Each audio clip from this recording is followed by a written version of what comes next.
Your effort, performance, brilliance may not be the reason why you are not getting promoted to the next level or lack of these things. It is most likely you've believed in some big myths about career. Somebody has given you bad career advice at the start of your career, and you think that's the right advice. You followed it through. It got you some success, but it's not at the level at which you want. And now you don't know any better. So today I'm going to share the 5 worst career advice I see people believing in day out, which plateaus their career.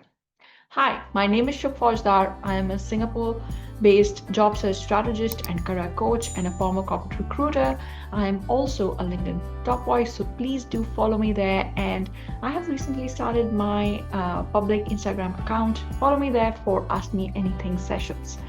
I also release 2 videos on this channel every week. So a short, less than 2 minutes nano video, quick career tip, which is on Tuesday. And then on Thursdays, we do a deep dive like today. So the worst career advice in the whole list of bad career advice, this is the one which takes the crown.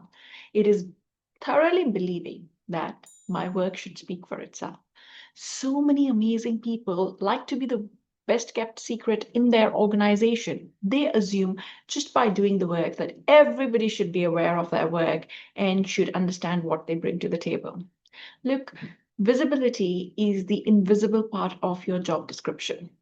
Being strategic about your visibility is really important if you want to grow in your career. If not, you're happy with the work you're doing, you want to stay here, this video definitely is not for you. But if you want to grow and gain back more time for yourself, being more strategic, getting into the senior level, then you have to look at strategic visibility as a core part of your job description. I have a formula, and you would find it in a lot of my other videos as well.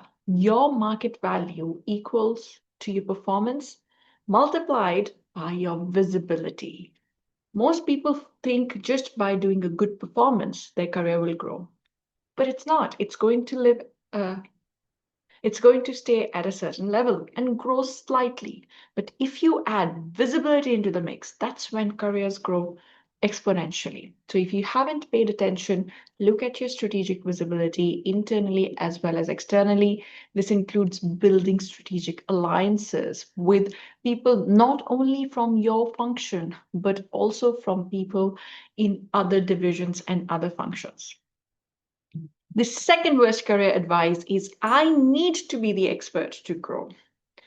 And this is where a lot of people self-reject themselves from amazing roles, amazing opportunities, even if they are tapped into by their senior management and leadership teams, because they believe, I don't have what it would take to lead. Look, after a certain level, it's not about you implementing things. It's about you knowing how to inspire other people to deliver, you being the bridge between senior leadership and the execution team, you leaning on to other people's expertise and see what are the different strengths you can work with and make a team which can get things done. So it's no longer about you being the best person. If you want to grow, you've got to delegate. If you want to grow, you've got to have a team. If you want to grow, you need to focus on people management. So thinking that I will do my best work and continue growing, it's a very tall order. May happen for some of the functions, but there's so much competition in that little scope anyway.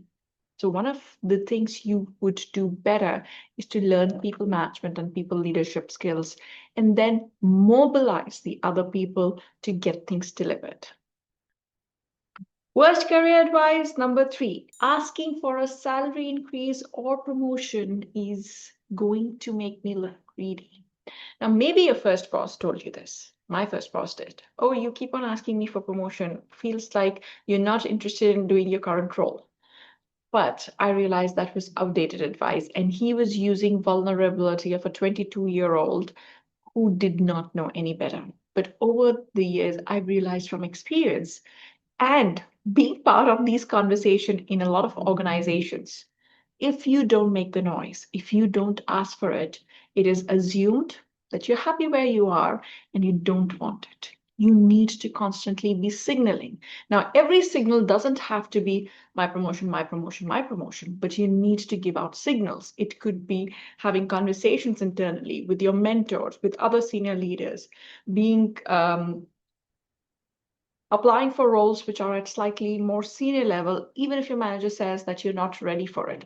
So those are subtle signals you're constantly giving out. And then once in a while, drop in that thing in your one-to-one with your boss that you're looking for promotion. Ask for their advice, how to make it happen. They need to know that you are serious about it. Worst advice number 4. Career change means I have to take a step back. And I see so many brilliant people doing it, taking huge pay cuts because they decide they want to make a career pivot or a career change. You don't need to do that. Please, I know some companies will take advantage of it, but I've had clients who've changed careers, functions, industries, geographies without having to compromise on what their compensation needs to be. We no longer live in a world which used to worship I type people. I type people are people who are specialists in only one domain. So before information was so readily available, these people were the gold standard.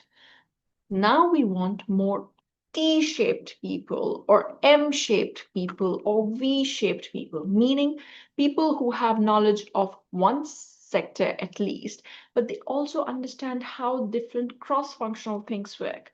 So when you're doing a career change, you're looking at something, start with a strategic project. You need it. Most organizations struggle because people are so siloed with only their functions. They value people who bring more generic business knowledge. If you are that person, don't be shy about it. And definitely don't accept pay cuts when you're making that move. Worst career advice number 5. Hunker down and outwork everyone else. What that will effectively give you is a burnout and immense frustration, and seeing people who are putting in half your effort getting promoted. See, after a certain level, it's no longer about working the hardest. I had a client once who was so proud that when he went on an extended medical leave, the company had to hire 3 people to cover his role. And he said this with utmost pride. And at that time, I commented that actually, I don't think that's a good thing. It means you're overworking and you're always in the do and implementation stage. They're not seeing you as a strategic person. Few months later, he got tapped by somebody in the US for a role, and that role and move was blocked by his manager.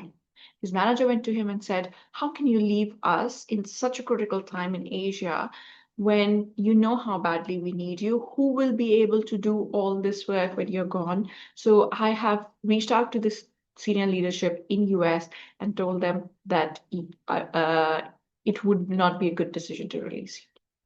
So when you are out working, when you think you're doing 4 or 5 people's job on your own, very quickly companies realize you are somebody they need in this position. Otherwise, they'll need to hire so many more people. And that's when you become irreplaceable, but not in a good way. They can't promote you because you are irreplaceable. So if you've been using this strategy, it's time to take a step back and think, how can you carve out some time for strategic thinking, strategic roles, reaching out to other teams so you don't get pigeonholed only to a certain level. So that's a roundup for our top 5 worst career mistakes. I hope it gives you some idea on how you can grow your career.